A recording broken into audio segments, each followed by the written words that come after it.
Shalom, selamat pagi. Sate pagi hari ini bertemakan alarm kehidupan. Firman Tuhan terambil dari Yohanes pasal 14 ayat 16 sampai dengan 17 dan Ibrani pasal 3 ayat 7 sampai dengan 8. Siang itu aku memarkir motorku di depan sebuah rumah makan.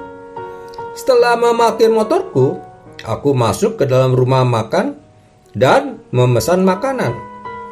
Saat aku makan, tampak dari dalam keluar ada dua orang pria dengan motornya memepet motorku. Salah satu dari dua pria tersebut duduk di motornya, sedangkan pria satunya lagi berdiri dan terlihat seperti mengamati keadaan di sekitar rumah makan.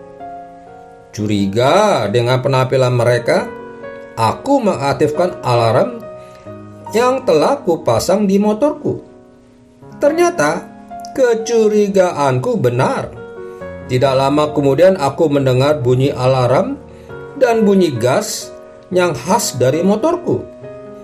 Alarm itu berbunyi nyaring membuat orang-orang di sekitar rumah makan beranjak dan mencari sumber suara alarm tanda bahaya itu. Dua perampok motor itu pun panik. Dan ketika aku dengan beberapa orang yang ada di rumah makan itu keluar, para perampok itu pun segera menjatuhkan motorku.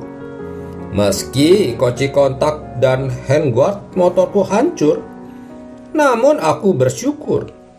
Berkat alarm yang kuaktifkan, motor kesayanganku tidak jadi dirampok.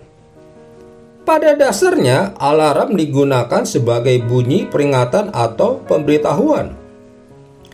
Dalam istilah jaringan, alarm dengan cepat akan bekerja dan memperingatkan operator atau administrator mengenai adanya bahaya pada jaringan. Alarm memberikan tanda bahaya berupa sinyal, bunyi, ataupun sinar. Selain alarm untuk kendaraan, ada beberapa macam alarm lainnya seperti alarm gempa bumi, alarm kebakaran, alarm banjir, dan sebagainya. Dan dari berbagai macam alarm, semuanya memiliki satu fungsi, yakni memberitahukan apabila terjadi bahaya, kerusakan, atau kejadian yang tidak diharapkan pada jaringan. Melalui sinyal dari jaringan, maka alarm akan memberikan tanda peringatan secara jelas agar musibah dapat segera diantisipasi. Tanpa kita sadari dalam hidup ini, kita juga memiliki alarm yang senantiasa menemani kehidupan kita, yaitu Roh Kudus. Tuhan memberikan Roh Kudus di setiap hati orang percaya. Melalui Roh Kudus kita tak henti-hentinya diingatkan apabila kita mulai menyimpang dari kebenaran. Ketika kita ingin melakukan dosa, Roh Kudus akan mengingatkan agar kita tidak melakukan hal itu. Namun, yang menjadi penghalang Roh Kudus berperan dalam hidup kita ialah dosa.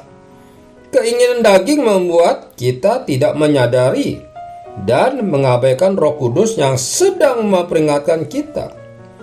Sebuah alarm pada kendaraan tidak akan aktif apabila sang pemilik kendaraan tidak mengaktifkannya. Demikian halnya dengan kehidupan orang percaya. Roh Kudus tidak akan dapat bekerja dengan baik apabila sang pemilik hati tidak membuka pintu hatinya untuk Roh Kudus berperan dalam kehidupannya. Penulis kitab Ibrani mengingatkan kita dalam Ibrani pasal 3 ayat 7 sampai dengan 8 agar kita tidak mengeraskan hati terhadap perkataan Roh Kudus. Dengan membuka hati untuk Roh Kudus, maka kehidupan kita akan terhindar dari perbuatan-perbuatan dosa dan senantiasa hidup dalam takut akan Tuhan. Amin. Mari kita berdoa. Bapa Surgawi, ampuni aku yang seringkali mengabaikan peringatan Roh Kudus. Pada hari ini aku membuka hatiku untuk Roh Kudus menguasai hidupku. Di dalam nama Tuhan Yesus aku berdoa. Amin.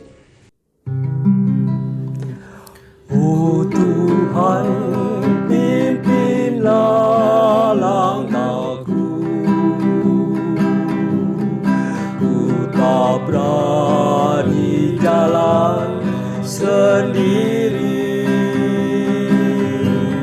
Sertamu itulah doaku.